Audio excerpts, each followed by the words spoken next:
جی السلام علیکم۔ عید کا دن تھا، لوگ نماز عید پڑھ کے جا رہے تھے، تو راستے میں ایک مجذوب بیٹھا تھا۔ وہ جاتے ہوئے لوگوں سے یہ پوچھ رہا تھا کہ سائیں عید کڈاں؟ تو لوگ اس پہ ہنس رہے تھے کہ ہم نماز عید پڑھ کے جا رہے ہیں اور اسے خبر ہی نہیں کہ عید کب ہے۔ تو وہ جو بھی اس کے پاس سے گزرتا ہر کسی سے یہ پوچھ رہا تھا کہ سائیں عید کڈاں، سائیں عید کڈاں؟ تو وہ بس اس پہ ہنستے اور آگے گزر جاتے۔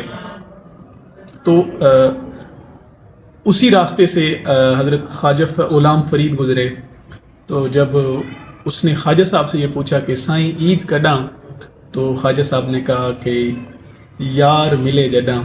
تو وہ مجذوب وہاں پہ رونے لگ گیا اور کہا کہ سائیں یار ملے کڈاں؟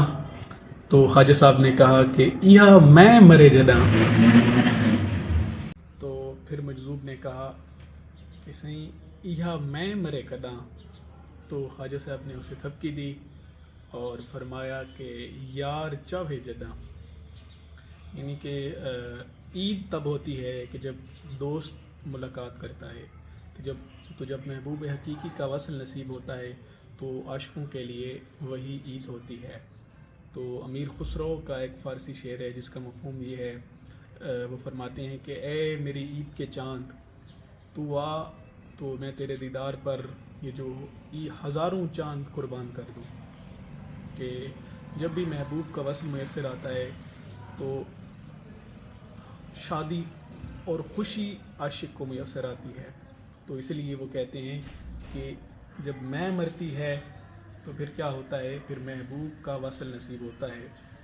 تو حافظ شیرازی کہتے ہیں کہ حافظ صبور باش کے در راہ عاشقی، ہر کس کے سر نہ داد با جانا نمی رسد۔ کہ حافظ صبر اختیار کر کہ عاشقی کی راہ میں جو جان سے نہیں گزرتا وہ جانان کو نہیں پا سکتا۔ بہت شکریہ۔